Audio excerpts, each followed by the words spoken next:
Coming up on a positive note, happy Father's Day. On this episode, we're celebrating all things dad. Join me on a journey to revisit some of the best stories from around the tri-state honoring the men News 12 had the pleasure of covering over the year. Today, all of our news is good news. I'm Jadea Murray, and here on a positive note, we highlight the most heartwarming stories from all around our tri-state that move and inspire us. But besides being positive, all of our news today has something else in common. It's all about the dads. This weekend is Father's Day, and we're shining a spotlight on some men who have been inspiring us here at News 12 all year long. Starting with Del Mokhtan from Nepal. He started life as a child slave, but through his own creativity and pure determination, he was able to build an amazing life for his family right here in the States. Let's take a look. Hear the word slavery in America, and people tend to think about things that happened hundreds of years ago. This is my memory. But 56-year-old artist Dev Mokhtan of Bridgeport was himself a child slave in his native Nepal.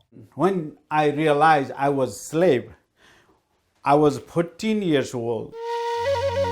It was during his period of enslavement, Mokhtan says, that he learned to paint. He eventually won his freedom, then started a family. But their world began crumbling around them. Our government was overthrown by the Communist Party. His daughter, 29-year-old Danisha Mokhtan, sharing photographs of what it was like in Nepal during that period. My dad had to kind of protect us so that we wouldn't be caught in the riots that were going on.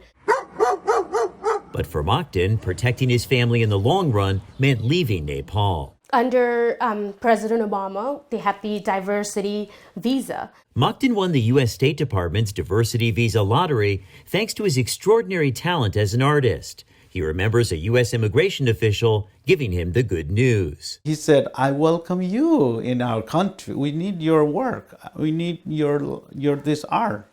I was so grateful at the time. I see the freedom that the painting has given us. Through his artwork, we were able to show the value that we can bring to this community, to the United States. After graduating from Central High School, Danisha went on to UConn, and she's now an attorney, while her brother went on to become a successful engineer. I feel very good right now because of my children. What I dreamed, they already approached that line. Oh, I'm so proud of my dad. I'm so proud of my dad. Right now, my dad is trying to bring a ray of hope, ray of light through his artwork. Each brushstroke is every moment in our life that will eventually create this big portrait. Danisha saying she wants her life to be a portrait of peace, inspired by her father's example. I wouldn't be here today had it not been for his sacrifice, his dedication to his family and his community. What Mr. Mokhtan was able to achieve had to take a lot of bravery and patience. Two key ingredients this duo from New Jersey are also cooking with. Toy Quest 101 is a hit on YouTube. The dad-daughter team have racked up well over 100,000 subscribers, and not just because their toy reviews are fantastic. Hey guys, it's Ileana and Miguel here from Toy Quest 101. From their basement studio. Start with the box. I love the picture winner that shows the statue. This father-daughter duo is breaking down barriers in the autism community while breaking down the latest toys in the pop culture universe. But how this all began, a moment Dad Miguel Figueroa never expected. She was watching her YouTube show on her tablet, and I had turned to her and asked her that she should do her own YouTube show. She shut the tablet and she looked a little sad, and when I asked her why, she replied she couldn't do it because she had autism. So as a father, it kind of broke my heart. But Miguel was determined to show his daughter that she could, and that's when the two started Toy Quest 101, where they unbox and review different toys. When we started doing this, now I was really happy to do this with my dad and all these people out there who was watching this. When we did the show, we noticed that she was talking more, she was interacting, she was doing things that were a struggle for her during the years of growing up with autism. Since they started in 2017, they've made more than 100 videos, interviewed celebrities, and now have more than 118,000 subscribers. But if you ask Ileana why she does it, I really love helping people, and it makes me happy and see other people's like happy. That passion inspiring those with autism around the globe and giving Miguel a platform to help other parents discover what he did just 3 years ago. Find that thing that brings the personality out of your child, and whatever you do, just encourage them, because if anything, you're the biggest impact in that child's life. Since our original report on the two, they've gained well over 1,000 more subscribers, and they're still going strong. Check them out on YouTube to see their next super cool unboxing. Now you know what that means. It's time for a feel-good fact. So far, we've talked about fathers inspired by their children, but dads, we're pretty inspired by you too. Robert Waters Sr. has been extremely instrumental in the success of the Bay Atlantic Symphony. He turned 80 years old last month. But instead of his son, Robert Jr., getting him a card or #1 dad mug like anyone else, he started a scholarship in his name. Each year, a music student at Stockton University will have the opportunity to win $1,000 to continue pursuing their dreams. An incredible birthday gift for sure. His father is proud not only to help students for generations to come, but for his legacy to live on. And that, ladies and gentlemen, was your feel-good fact.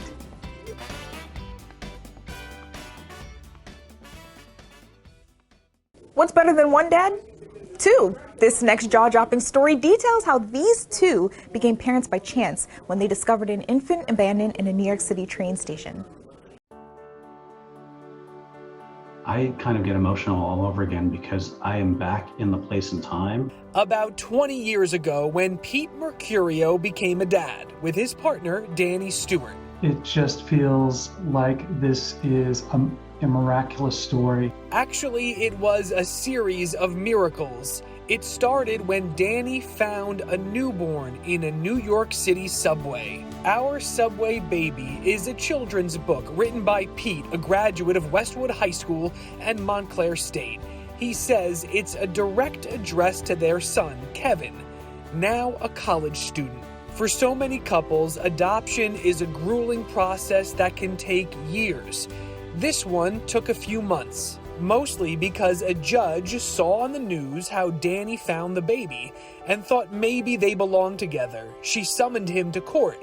Tiny miracle after tiny miracle. The attorney that called him into court didn't have any of his contact information.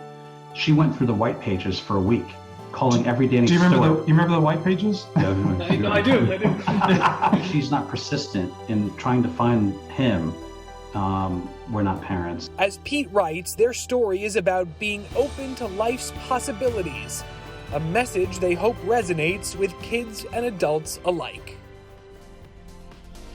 Now, just as a reminder, June doubles as Pride Month, and next week I'll be right here hosting a special episode of On a Positive Note alongside News 12 reporter Arnold Davick. Our show is jam-packed with amazing stories stemming from Pride all around the tri-state. But in the meantime, let's get back to the dads. A family in New Jersey is celebrating a Father's Day they weren't sure they were going to make it to.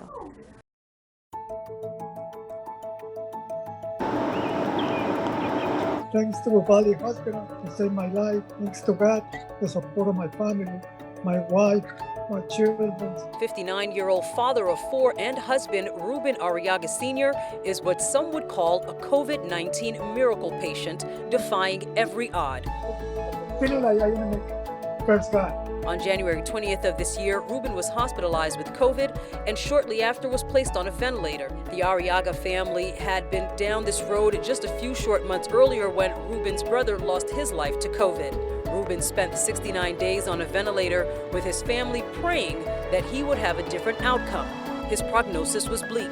He had, bilateral pneumonia, he had pneumothorax, he had pneumomediastinum, he had a bunch of diagnoses that led him to ultimately lung failure. The Arriaga family prepared for the worst. Throughout his journey, they did have us come say our goodbyes. They didn't think he would make it just because of, COVID history and just what they've seen this past year. Ruben continued to fight. On April 30th, after 100 days at Valley, Ruben was COVID-free and then moved to the hospital of the University of Pennsylvania, where he's being evaluated for a lung transplant. And to help with medical expenses, the Arriaga family started a GoFundMe campaign that has already raised over $9,000. Now doctors are watching to see if his lungs will regain strength or if he'll need that organ donation. But boy, is his family blessed to see another holiday with their loved one.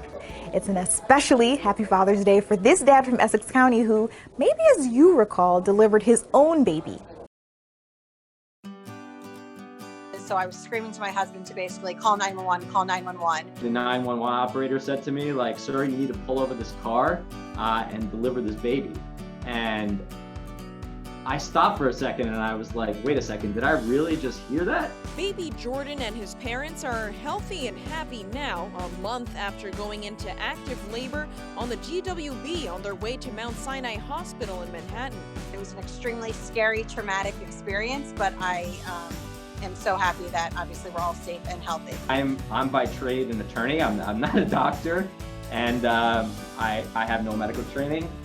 But you know, thank God, I think human instincts kind of kick in at that moment. Allison was a week away from her due date, and the couple was 12 days into their COVID-positive diagnoses. Goldfarb's contractions were getting worse as the baby was already slowly making his first appearance as the drive went on. EMTs arrived just after Blake helped deliver the healthy baby. It's an incredible experience to deliver your own child. And it's something that I think that many parents would be fearful of, but at the same time, it's probably the most rewarding thing that I've ever had to deal with in my life, and it's something that I'll remember forever.